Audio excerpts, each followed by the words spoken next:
Yo, today is another one of those reviews where I'm like, I'm not putting my hair up. And you know what? I shouldn't, because it's 10:18 right now, and why should I be trying to straighten my hair and wear all nice and fancy for like the next, 10, 12, 14 minutes this video is? I don't even know.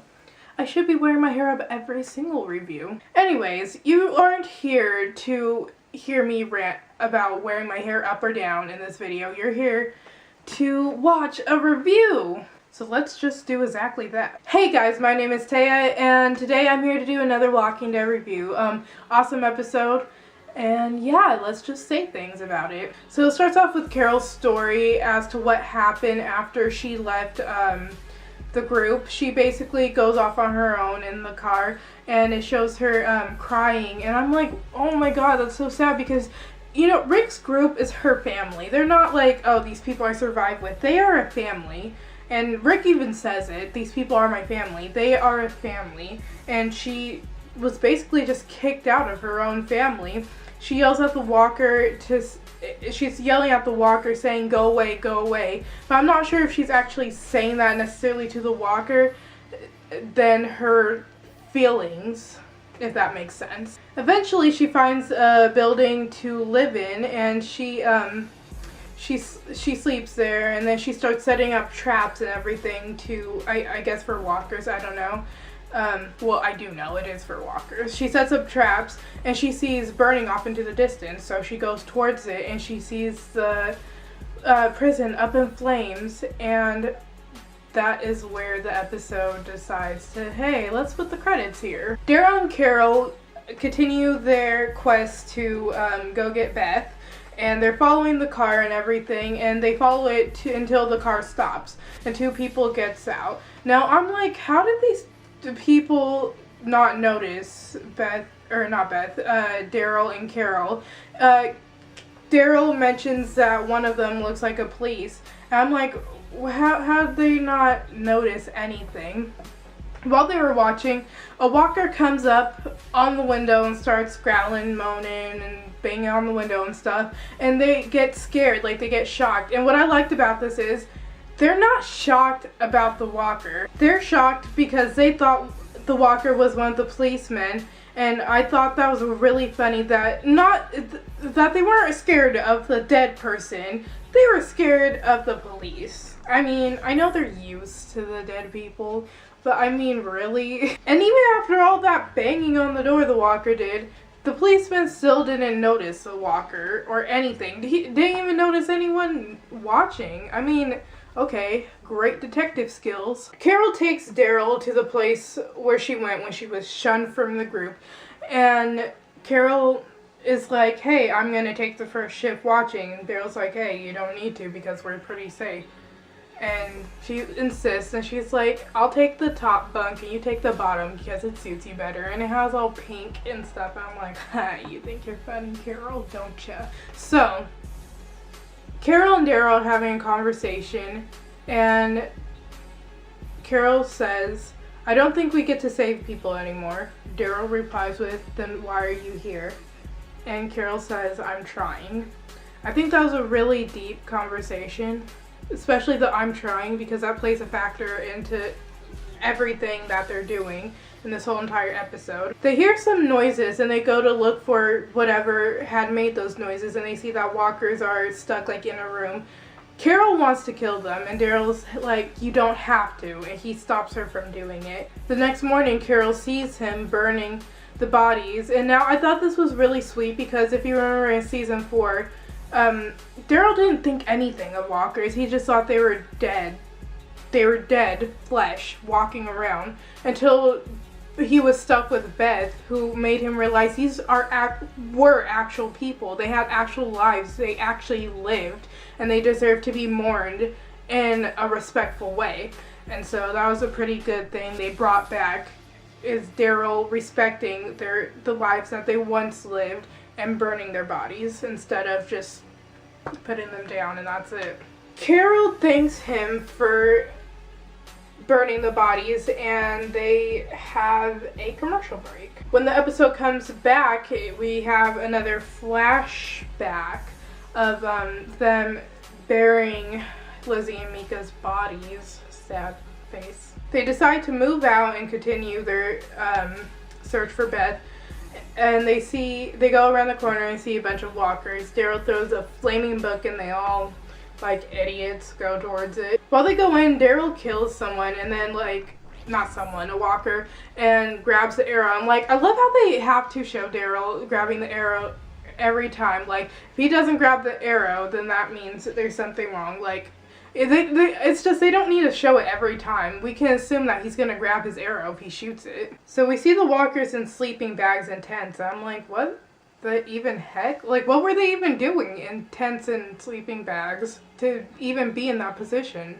Like, what? They go through the building and they have to go through this door that's, like, locked.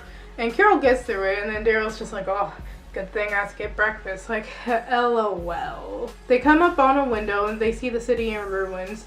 And they kind of have a emotional moment.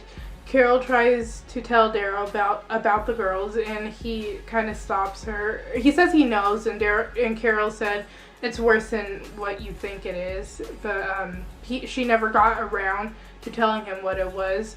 And Daryl says we have to start over. After that deep moment, Carol's just like, I like the painting. And Daryl didn't believe her. And she's like, you don't know me. And then he's just like, that's what you think. So they're just doing their thing, right?